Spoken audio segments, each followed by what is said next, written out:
Hello बच्चों, let's read out the question first. Assertion: bending a wire does not affect electrical resistance. Reason: resistance of wire is proportional to resistivity of material. So basically ये question assertion and reason पर depend करता है.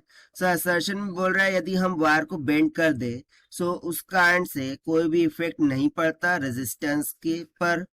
और इसका reason बोल रहा है कि रेजिस्टेंस ऑफ वायर प्रोपोर्शनल होता है रेजिस्टिविटी ऑफ मटेरियल के. तो चलिए इसको हम एक्सप्लेनेशन के द्वारा कंक्लूड करेंगे. ठीक है, तो चलिए सबसे पहले तो यहाँ पर हम बात कर लेंगे की कॉन्सेप्ट की which we are going to use here for this question. तो यहाँ पर किसकी बात हुई है? इलेक्ट्रिकल रेजिस्टेंस की. तो उसका फॉर्मूला क्या होता है? R is equals to rho L upon A, जहां पर L length of the wire हो जाएंगी, ए उसका क्रॉस सेक्शनल एरिया, ए रो उसकी रेजिस्टिविटी हो जाएंगी. ठीक है, सो बेसिकली यदि मैं असर्शन के बारे में बात करूं, ठीक है, सो लेट सपोज कि मेरे पास दो वायर्स है. ठीक है, ये पहले ये वायर था. ठीक है, उसकी लेंथ थी कुछ कैपिटल एल के इक्वल, एरिया था ए के इक्वल और रेजिस्टिविटी थी कुछ रो के इक्वल. मैंने अब क्या किया, इस वायर को इस तरीके से बेंड कर दिया.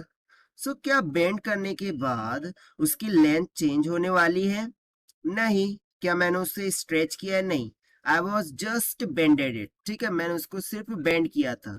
दैट इज वाई उसकी लेंथ चेंज नहीं होंगी, वो भी सेम होंगी. क्रॉस सेक्शनल एरिया चेंज होंगे क्या? नहीं, वो भी सेम रहने वाला है. While if you talk about the resistivity, क्या हमने मटेरियल चेंज किया है? नहीं. सो उसकी रेजिस्टिविटी भी क्या रहेंगी? सेम रहेंगी. सो यहाँ पर हमें देखने पे पता चल रहा है कि ना रेजिस्टिविटी चेंज हुई है, ना लेंथ, ना एरिया. इसका मीनिंग क्या है कि जो रेजिस्टेंस है वो तो कांस्टेंट हो गई. रेजिस्टेंस क्या हो गई? कांस्टेंट हो गई. That means no change. Resistance क्या हो रही है? चेंज नहीं हो रही है. और देखिए असर्शन में यही तो बोल रहा था कि bending of wire does not affect electrical resistance. So इससे तो हमारा असर्शन ट्रू हो गया. ठीक है, असर्शन इज ट्रू. सो यहाँ पर असर्शन के लिए हम ए लिखते हैं और इसको बोल देंगे कि ट्रू हो गया. बट रीजन में देखिए क्या बोला है कि जो रेजिस्टेंस ऑफ वायर है प्रोपोर्शनल किसके? रेजिस्टिविटी ऑफ मटेरियल की. और इसी कारण से रेजिस्टेंस अफेक्ट नहीं कर रही है बेंडिंग ऑफ वायर.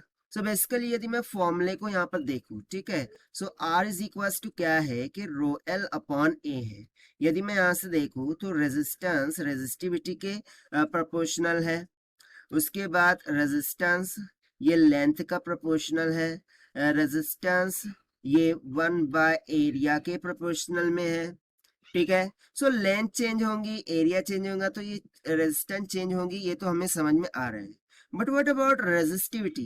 देखिए मैंने यहाँ पर रेजिस्टिविटी के बारे में एक चीज बोला था कि हम मटेरियल चेंज कर रहे हैं क्या? नहीं.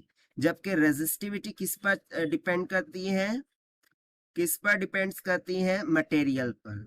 जैसा मटेरियल होगा उसकी वैसी रेजिस्टिविटी होगी और उसके अकॉर्डिंग रेजिस्टेंस चेंज होगी. बट यहाँ पर हमने मटेरियल चेंज किया है क्या? नहीं. यदि मटेरियल चेंज हुआ ही नहीं है तो उसकी रेजिस्टेंस कैसे क्या चेंज हो सकती है? तो हम यहाँ पर कैसे बोल सकते हैं कि resistance is directly proportional to resistivity? So यहाँ पर देखिए ये जो रीजन है, ठीक है, जो रीजन है वो ट्रू तो होगा कि रेजिस्टेंस डायरेक्टली प्रोपोर्शनल है रेजिस्टिविटी के. बट ये केस सिर्फ उसी मतलब ये उसी केस में पॉसिबल होगा जहां पर मटेरियल चेंज होगा. ठीक है, बट इस केस के लिए मटेरियल जब चेंज ही नहीं हो रहा है, हम सिर्फ एक ही मटेरियल को बेंड कर रहे हैं, सो हम ये नहीं बोल सकते कि रेजिस्टेंस ऑफ वायर ये रेजिस्टिविटी पर डिपेंड करती है. सो यहाँ पर इसका सिंपल सा आंसर क्या हो जाएगा कि both assertion and reason are true. But जो रीजन है वो असर्शन का करेक्ट एक्सप्लेनेशन नहीं है. ठीक है, सो ये हो गया इसका सिंपल सा आंसर जो कि हमने सॉल्व किया है by using the concept R is equal to L upon A से. So this is the required solution. I hope you understood well. Best of luck. Thank you.